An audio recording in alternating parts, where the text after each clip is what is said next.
I was tricked into buying a house for my sister, but I finally stopped being the family's ATM and took back control of my life.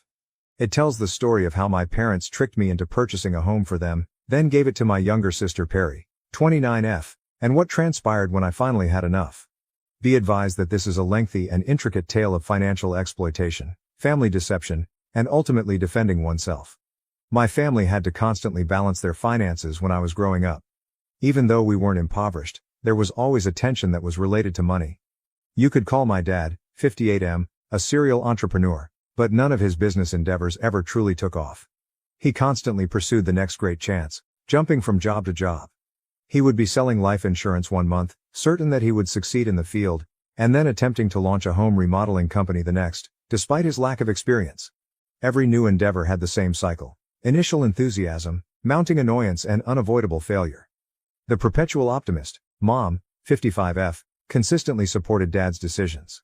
She would say to us over dinner, "Your father is a visionary," just after he had left another secure career to take a chance on a dangerous project. He only needs one significant break.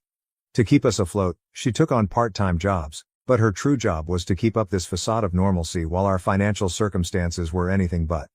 My sister Perry and I had a very different dynamic. I was chosen at a young age to be the family's savior and their key to a brighter future. I used this lens to examine every choice I made. I recall wanting to join the school band when I was 14 years old. My parents sat me down for a serious conversation about how the computer club would appear better on college applications, rather than encouraging my passion in music.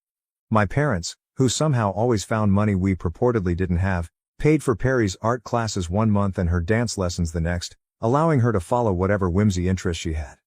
In high school, the pressure increased significantly. I kept my GPA at 4.0 because it was considered bad, not because I was inherently smart. You would think I had committed a heinous sin after I received an A in AP Physics one semester. For days, my father would only talk to me when he made scathing remarks about how mediocrity isn't an option for someone who needs to support their family. Teenagers need to express themselves, Mom said dismissively when Perry skipped 3 days of school that week to spend time with her pals. Perry was finding herself, and I spent my high school years in this pressure cooker of expectations. I was supposed to create a thorough financial success strategy. Perry would easily go in beyond curfew without any repercussions, whereas I would study until 2 in the morning while fueled by energy drinks and anxiousness. It was a sharp contrast.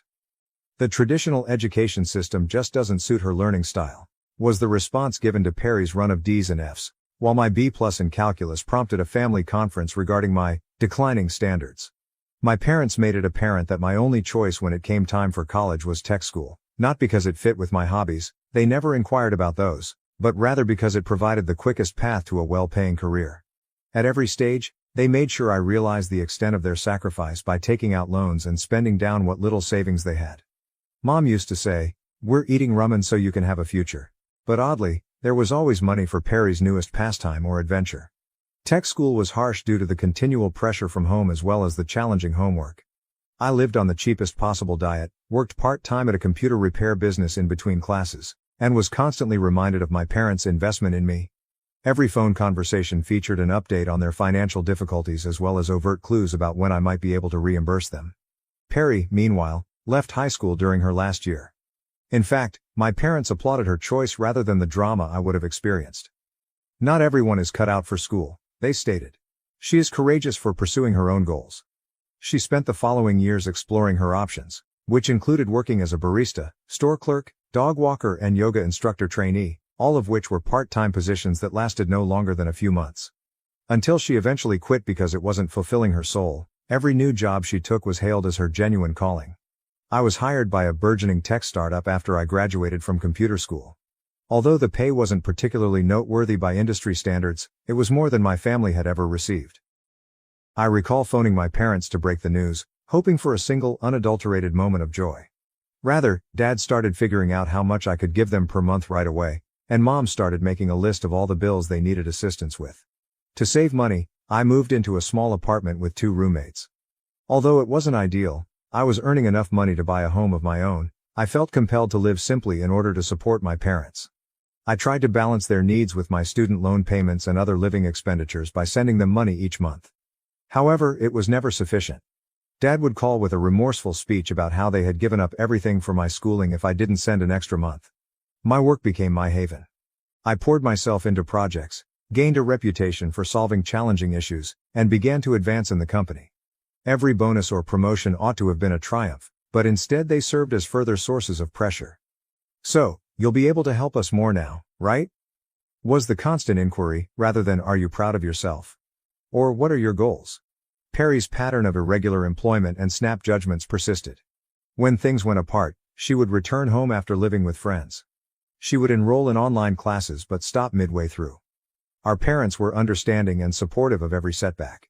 Despite the fact that she was well into her 20s, they would exclaim, "She's still young. She simply hasn't discovered her calling yet." What I assumed would be a typical Sunday meal at their rental apartment was actually the pivotal moment. Although I had been picking up on more clues than usual regarding their financial difficulties, I wasn't ready for what happened next. After all these years of investing in the family's future, Dad began to talk about how tired they were of renting, how their landlord was raising the rent once more, and how they needed a place of their own. The directness still took me by surprise, even though I understood where this was going. "Honey, we've been thinking," Mom replied, reaching across the table and taking my hand. "We've given up so much for you to reach this point, and you're doing fantastically now. Do you not think it's time to assist us in purchasing a home?" They let go of years' worth of pent-up guilt when I revealed that I was struggling to pay my own rent and save for the future. Dad talked about how they could have invested in me rather than saving for retirement. Mom sobbed as she talked about how all they wanted in their last years was stability. Perry, who was residing with them at the time, said that I was living comfortably while our parents were having financial difficulties. Months passed during the pressure campaign. They casually mentioned places they had seen in every phone conversation. Dad would share tales of their friends' kids who had done right by their parents, by purchasing properties, while Mom would email ads, just to look at. Perry even got involved, writing to me to say that after everything our parents had done for me, they deserved this one thing. Despite my best efforts, I was susceptible to their manipulation due to decades of indoctrination. The guilt became too much. Their age, their sacrifices, and their need for stability would keep me up at night. Though years of familial dynamics are difficult to overcome, my therapist, yes, I did finally start seeing one, warned me about setting limits. I finally gave in after months of psychological combat. I persuaded myself that this was the proper thing to do even though I had saved up a respectable sum for a down payment, money that ought to have gone toward my own future. The guilt trips would end once they had a home, I promised myself. At last, they would be content and I could begin to concentrate on my own life. I purchased a basic 3-bedroom home in a quiet neighborhood, nothing extravagant. The monthly payments were difficult, but I reasoned that if I kept up my thrifty lifestyle and lived with roommates, I could manage. Everything appeared to be going well for the first several months. My parents were ecstatic, telling friends and relatives how well their son had done them and showing off their home. However, the requests increased rather than decreased. They wanted to landscape the backyard because the neighbors would judge us, and they required new furniture because the old stuff doesn't seem right in this magnificent house. Every request was accompanied by the same old guilt trip. "After everything we've done for you." I continued to pay my mortgage, sending more when I could in an effort to pay it off sooner. I convinced myself that it was worthwhile to provide my parents with the security they had never had, even if I was still living with roommates and putting my own life on hold. They began discussing how nice it would be for Perry to have a secure location close by, and they made casual references to how she was assisting them in settling in, but I chose to ignore the warning flags. In hindsight, I ought to have anticipated this. I was so used to prioritizing their demands that I failed to notice all the warning signs. The events that followed compelled me to face the ugly truth of my family's relationships and make one of the most difficult choices of my life. Update 1. I'll tell you what transpired when I paid a surprise visit to the house I purchased. I wish I could say I was shocked by what I discovered, but perhaps I had a sneaking suspicion this kind of stuff was coming. It all began one weekend when I attempted to phone my folks to talk about the additional mortgage payments I had been making.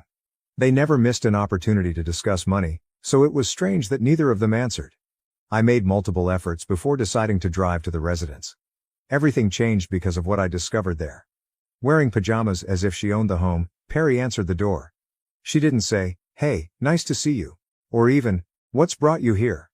Rather, she asked, "Oh, what are you doing here?" With an irritated expression, as though I were breaking her schedule. As I stood there, I tried to take in everything I was seeing. I felt sick to my stomach when I entered. The entire house has been converted into Perry's private area. Her personal portraits had taken the place of our family photos on the walls, Her clothes were draped over the furniture and her art supplies were strewn all over the table that had once been our parents' dining room table.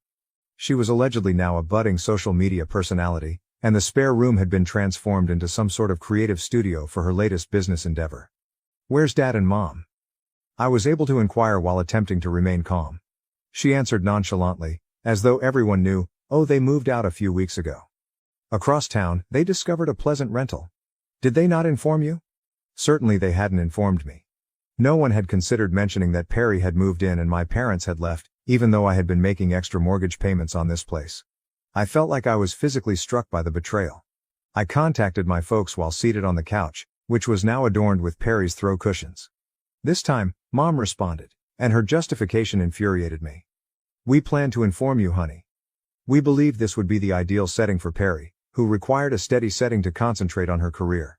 You're doing great, and she needs time to figure out what she wants to do." Mom's voice took on that recognizable guilt-tripping tone when I brought up the fact that I was the one making the mortgage payments. "Can't you help your sister after all we've given up for you? Your additional payments will be used to cover our new rent. Everything remains within the family." I lost it at that point. Remains with family? I didn't buy this house to give Perry a free crash pad. I bought it for you and Dad. And without notifying me, you're paying your rent with my extra mortgage payments? In an attempt to manipulate me, Mom broke down in tears and said that I was being self-centered and that family members should support one another. After I obtained my IT job, Dad got on the phone and started lecturing me about how I've changed and gotten materialistic. The actual kicker? The majority of their furniture had already been transferred into their new rental, leaving Perry with the more recent pieces I had assisted them in purchasing for the property. I was the one who was really footing the bill, and they had planned this entire event without ever contacting me. "I'm focusing on building my brand right now," Perry responded with a shrug when I questioned her about her involvement in the mortgage.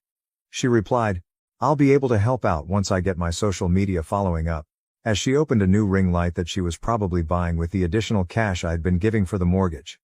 I alternated between anger and incredulity during the drive home. The family first lectures, guilt trips and years of manipulation were all meant to keep me footing the bill while I put my own life on hold. I've been allowing myself a few days to calm down and gather my thoughts before deciding what to do next. A part of me wants to halt all payments right away and let them face the repercussions. Fighting against years of training and worrying about being the bad son who left his family is another aspect. However, one thing is certain, this cannot go on. I have had enough of being the family ATM. This weekend, I've planned a meeting with my parents to establish some clear guidelines. Perry must either start making a sizable mortgage payment or something will need to change. I'll provide another report following the meeting, but I already have a feeling it won't be pleasant. My parents are skilled manipulators of emotions, and I have no doubt that they are already preparing their case. But for the first time in my life, I'm prepared to defend my position, even if it means playing the antagonist in their tale. I'm aware of the irony. My sister lives rent-free in a home I pay for, but I continue to share a room with her. I sometimes question how I allowed things to get to this point, but I suppose that's what happens when you're subjected to manipulation and guilt from your family for years. Update 2. Things didn't go as planned when I confronted my folks. In fact, it went worse than I had anticipated. Allow me to describe what transpired during one of the most tense family gatherings I have ever experienced. When I got to their new rental apartment, I found that it was considerably more costly than their old one. I saw a big TV and some new furniture as soon as I came in. I could now pinpoint the precise source of my additional mortgage payments. They had purposefully scheduled this meeting for a family meal, presumably in the hopes that I wouldn't object when food was involved. In hindsight, I should have anticipated that they would work against me, but Perry was also present, which was not in my original plan. They started their plan before I could even begin to talk about the house problem.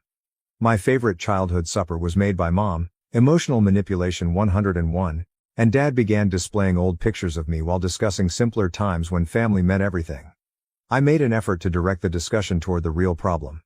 We must discuss Perry's living situation and the house. The mood changed at once. Mom set her fork down. Dad's expression tightened. Her phone suddenly piqued Perry's curiosity. "Observe," I began. "I purchased that home for you and your father. Now that you've moved out and given it to Perry, you're paying your rent with my extra money. I wasn't told about any of this, and that needs to change." Dad went on the attack right away. "You're keeping score now then? Following all that we have done for you?" He produced a notebook, a real notebook, in which he had recorded all of the costs they had ever expended for my schooling. Should we discuss our expenses for your tech school? What did we give up? Mom, who can cry on command, I promise, adopted a different tack.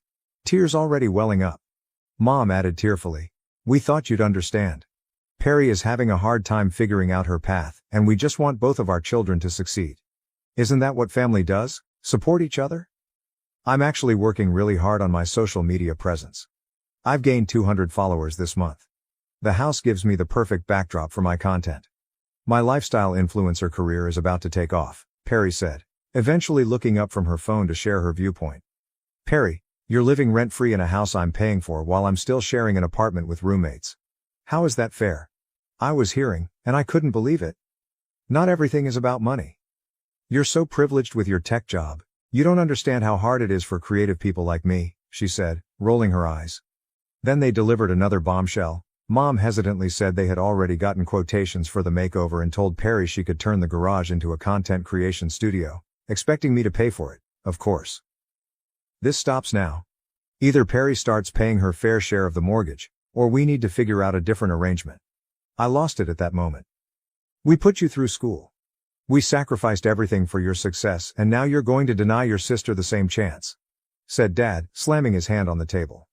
The same chance? I chuckled sourly. This isn't about chances, it's about responsibility. Perry left high school and has never worked for more than 3 months. How can you be so cruel? We raised you better than this. Perry needs stability to pursue her dreams, Mom said, her tears growing more intense. I yelled back, what about my dreams? I've sacrificed everything for this family, including my own dreams, living with roommates, saving for the future and paying for a house I can't even live in. From there the debate got more heated as Dad began to enumerate all the sacrifices they had ever made for me. Mom continued to sob about her commitment to the family, and Perry accused me of being envious of her imminent success. Starting next month, I'm only paying the basic mortgage, no extras. I finally made my ultimatum. If Perry wants to stay in the house, she needs to contribute. If not, we need to sell it. Mom complained that I was ruining the family, Dad branded me materialistic and ungrateful, and Perry stormed out, accusing me of ruining her career before it had even begun.